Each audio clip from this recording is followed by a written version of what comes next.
Hi, I want to share some thoughts with you on Luke 18. It's another parable in the Bible. Luke 18, verses 9 to 14. This is the Pharisee and the tax collectors. It says, Jesus also told the parable to some who trusted in themselves that they were righteous and treated others with contempt. Two men went up to the temple to pray, and a Pharisee and the tax collector. The Pharisee, standing by himself, prayed this: God, thank you that I'm not like other men. Oh my goodness. Verse 12, it says, I fast twice a day and I do all this stuff. Verse 13, but the tax collector, standing far off, would not even lift his eyes to heaven. And he beat his chest, saying, God, be merciful to me, a sinner. And I tell you this, the man who went down to the house justified rather than the other. For everyone who exalts himself will be humbled, but the one who humbles himself will be exalted. This is such a powerful parable, again, on prayer and what it looks like to have a prayer life. It comes right after the persistent widow, where we understand persistence in prayer, continuing to pray until we see a breakthrough. But Luke 8, 9 to 14 talks about the Pharisee and the tax collector. So this is about prayer. They both wanted to pray. They both went into the temple to pray.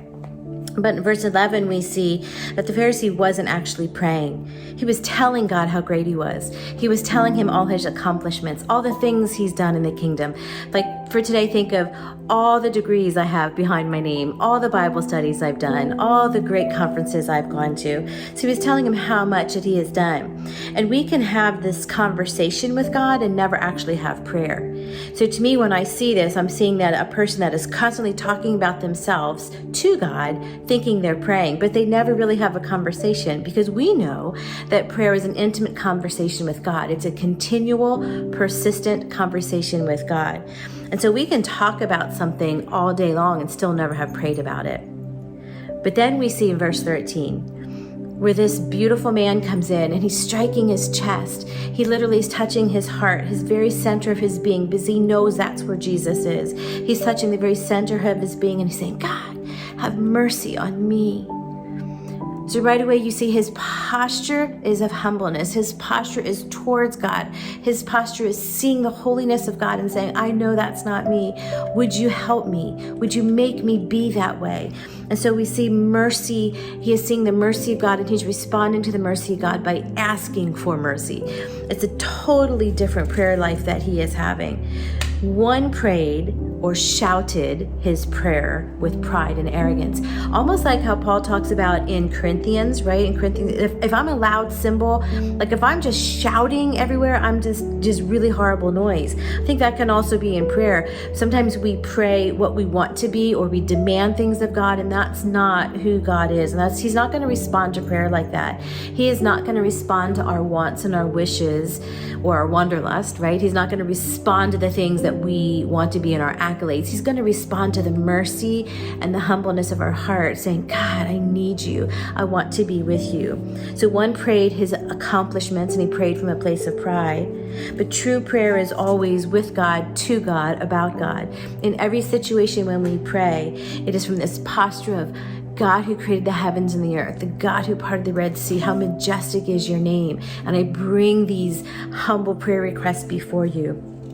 So the tax collector, we see humble, and he would not even look in God's direction because he knew the holiness of God.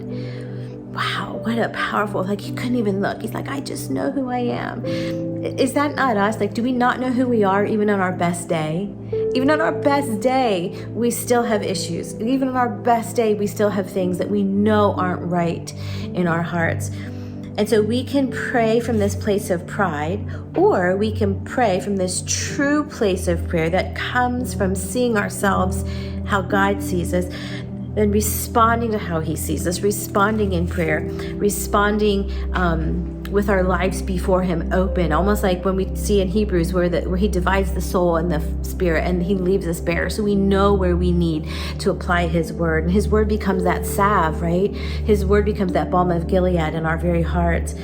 We know that God will exalt the humble. So when we walk in humbleness, when we take the back seat, when we don't rush to the front of the room, when we just stand back and just wait for Jesus, he sees this humbleness, and then he exalts us, and then he gives us places to speak his word, and then he gives us things. And there's too many people trying to rush to the stage right now, trying to be famous, trying to, be the greatest and the latest. And, my heart is just, I don't know, I'm just happy sitting in my house here, just sitting in the chair, just talking to Jesus and worshiping and just singing praises to him intimately. And I don't care if I ever get a big platform. I'm not after that. I just want his face. I just want his presence. And that's what we're seeing here in these two exchanges of the rich, or the Pharisee versus the humble man who was humble. So if we try to raise our own flag, if we try to raise our own shouts, if we try to tell everybody how great we are, that flag eventually will fall. God is not going to let you have your own way for long. And so this parable is about prayer, and it's also about salvation. This tax collector were hated. We know that tax collectors were hated in this time frame. And so he knew that the only way that he would see and receive love is to be humble before a holy God. And so he really went into this with mercy and wanting mercy.